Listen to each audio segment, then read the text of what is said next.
Olá, que privilégio estar mais uma vez com vocês para falar um pouquinho sobre o nosso estudo da semana do Vem e Segue-me. E especialmente sobre esses capítulos que vão desde Éter 6 até o 11 e que tem como título Para que o mal seja reprimido.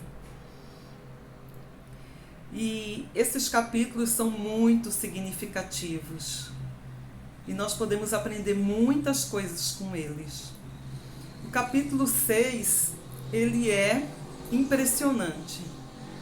Esse capítulo 6, ele fala sobre o povo, sobre os jareditas, mas ele fala principalmente sobre nós, sobre a nossa vida, sobre a nossa trajetória. Vamos lá? Ver como é que isso acontece? Todos nós lembramos que o irmão de Jared, ele tinha um problema que era fazer a iluminação do barco, né? E ele teve a ideia, ele levou lá as 16 pedras para o Senhor, de modo que o Senhor as preparou e tocou nelas, e essas pedras na escuridão se iluminavam. E o irmão de Jared, uma vez que tinha essas pedras preparadas, ele foi nos barcos, né? Eles tinham 8 barcos e eram 16 pedras, e ele colocou uma pedra em cada extremidade, de modo que agora eles poderiam atravessar as grandes águas, todo o oceano, com luz. Eles não precisavam atravessar na escuridão. E eles se prepararam para essa viagem, de modo que eles levaram as suas provisões, alimentos, assim como alimentos para os seus animais, para os seus rebanhos, para as suas ovelhas. Então eles também colocaram os alimentos no barco. E eles partiram, né, em direção à terra prometida. Mas uma coisa que já chama muita atenção no capítulo 6, Éter 6, é o que se é dito aqui.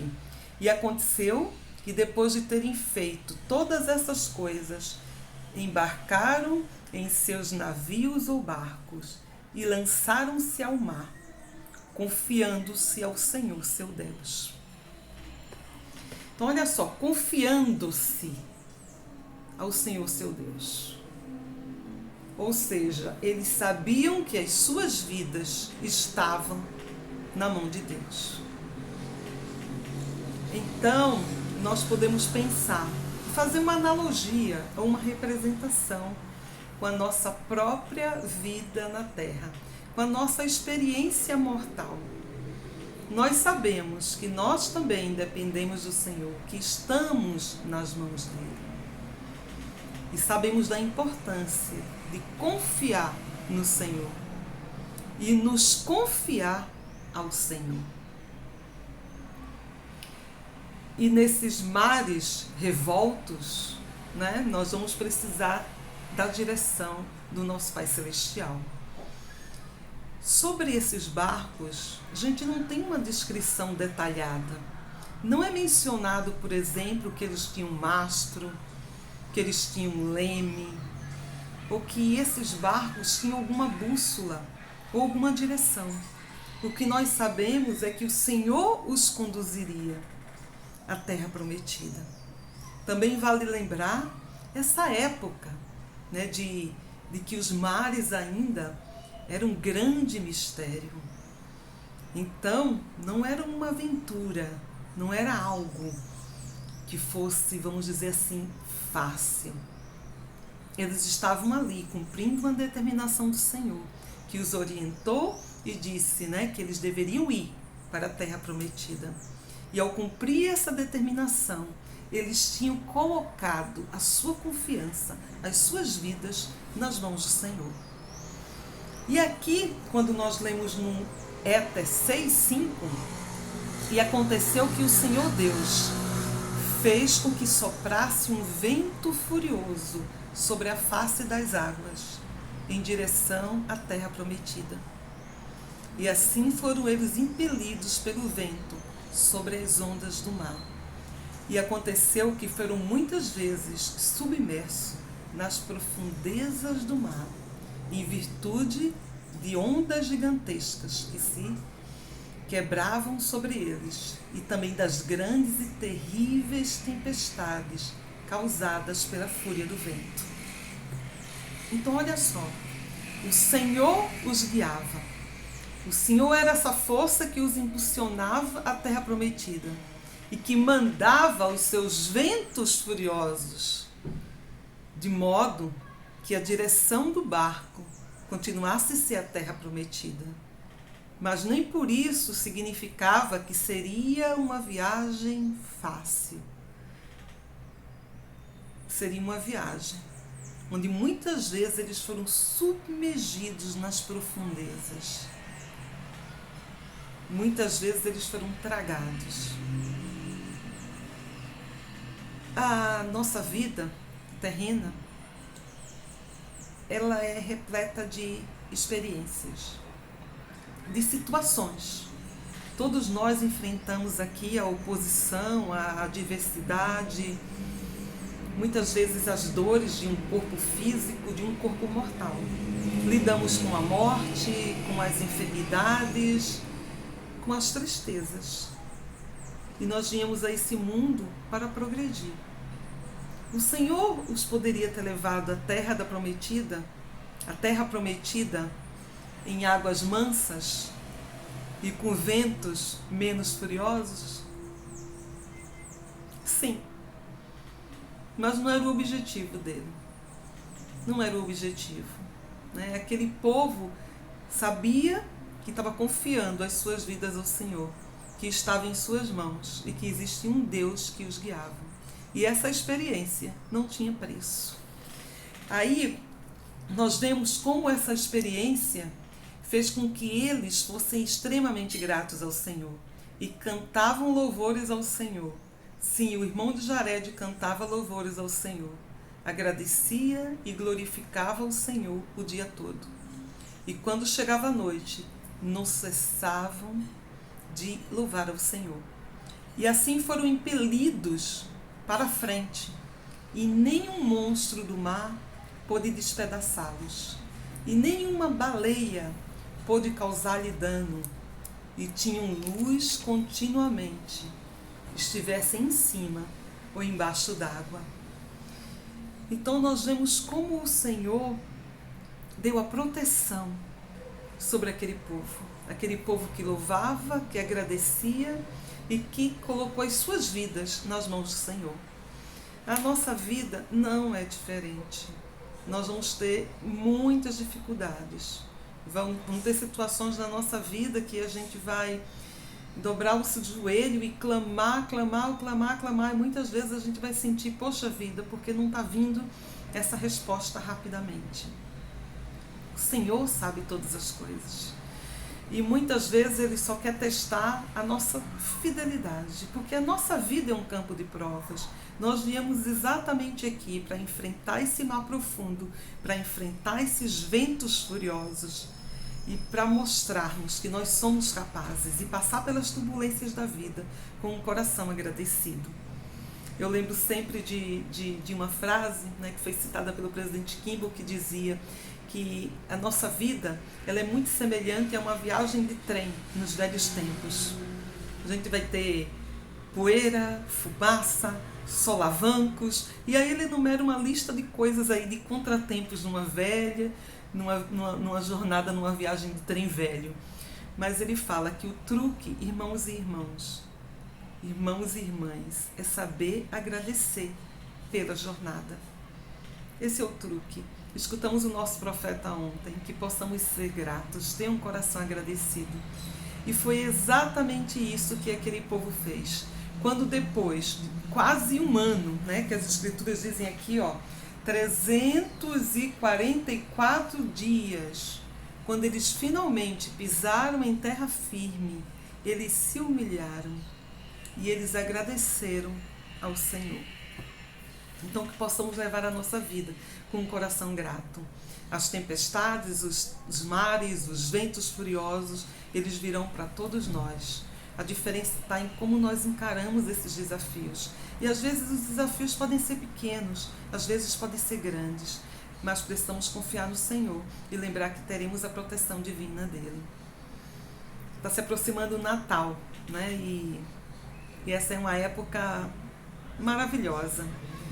E enquanto eu preparava a aula, eu lembrei sobre uma ocasião específica, quando a minha filha ainda era bebê, muito pequenininha, e nós íamos passar o Natal em Campinas.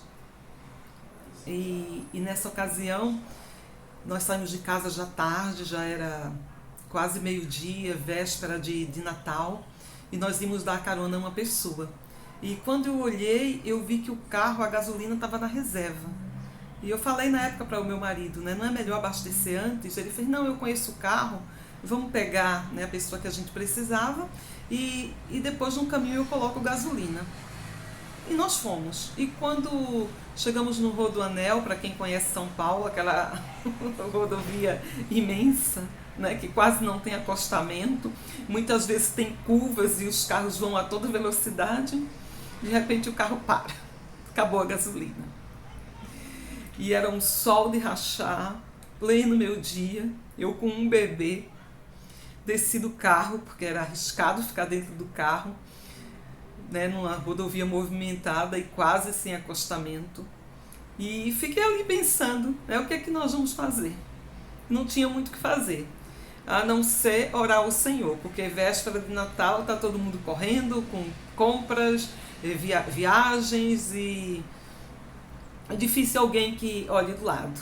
E eu fiquei ali com a minha filha, tentamos acenar para alguns carros em vão, e esses carros não paravam. E depois de bastante tempo ali no sol, sem saber o que fazer, eu lembro que um carro passou e de repente ele diminuiu a velocidade e parou. E ele parou e veio nos ajudar. Mas ele não tinha uma mangueira, a gente não tinha mangueira para poder passar a gasolina de um carro para o outro. Então ele decidiu que ele ia procurar um posto de gasolina, ia comprar gasolina, ia depois fazer o retorno e iria nos ajudar. Bom, eu não tenho dúvida que aquele homem foi enviado por Deus, né? E o que aconteceu foi que ele foi, comprou a gasolina, retornou, conseguiu encher, colocar lá a gasolina o suficiente para que a gente pudesse sair dali daquela situação. E conversando com ele, ele disse, olha, eu não costumo parar, mas eu senti claramente que eu devia parar. E ele retornou. E nesse momento, quando nós olhamos para ele, nós vimos que ele estava com um garment. E eu disse, você é membro da igreja? E ele disse, sim, eu sou bispo, na época no Tabuão. Como o Senhor é bondoso conosco, né? Mesmo quando nós somos negligentes ou quando deixamos de fazer a nossa parte, como o Senhor é bondoso e como Ele envia seus anjos, como Ele nos protege de situações. Mas muitas vezes nós passamos nessas situações também para reconhecer a mão do Senhor na nossa vida, que existe um Deus que nos ama e que nos protege, que vai nos ajudar a passar pelos mares turbulentos, pelos ventos furiosos que tivermos que passar, sejam eles quais forem.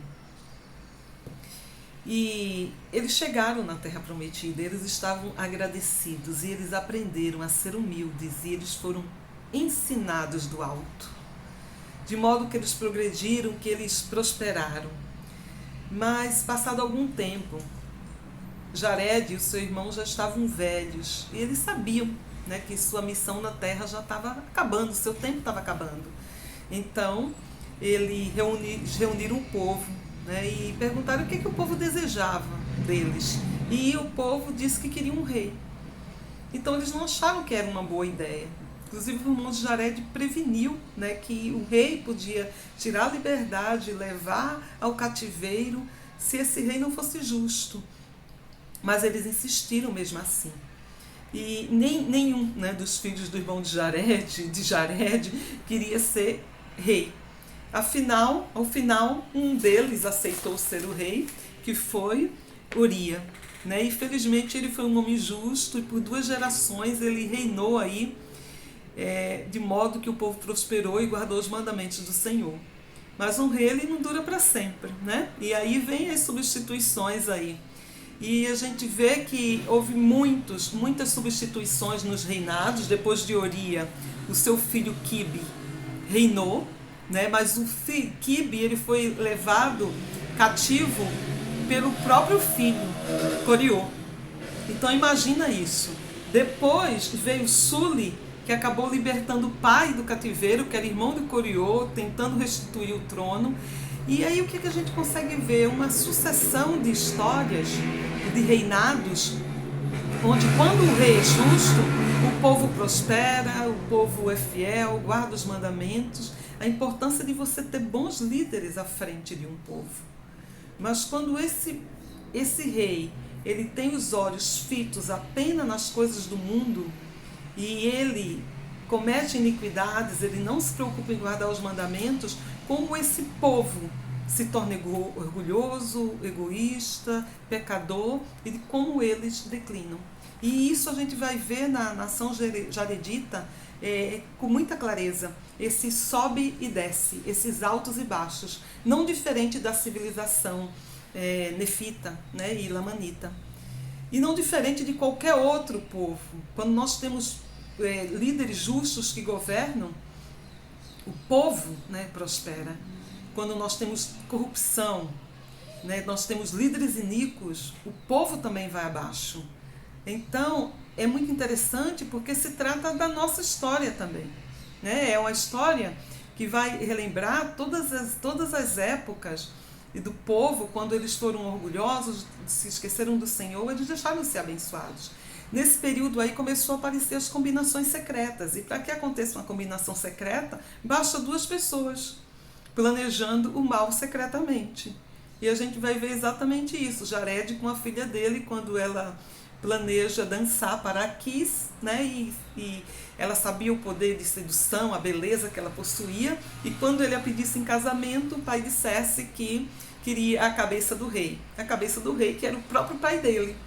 E olha só, que era o avô da filha que estava ali dançando com o objetivo de conseguir a cabeça do rei. Então a gente vai ver uma história de orgulho, de ódio, de cobiça, de soberba.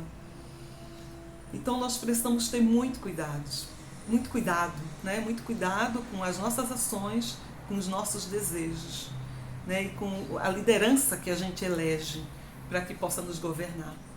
Eu sou grata por esse evangelho, grata por esses ensinamentos, grata porque o mal ele não vai prosperar quando nós fizermos o bem. Quando nós confiarmos nossa vida ao Senhor, seremos protegidos por Ele. E em qualquer das circunstâncias, seja o que tivermos que passar, que possamos acreditar nas promessas, que possamos acreditar que o Senhor tem poder de tocar as pedras da nossa vida, iluminar o nosso caminho. Tchau, tchau.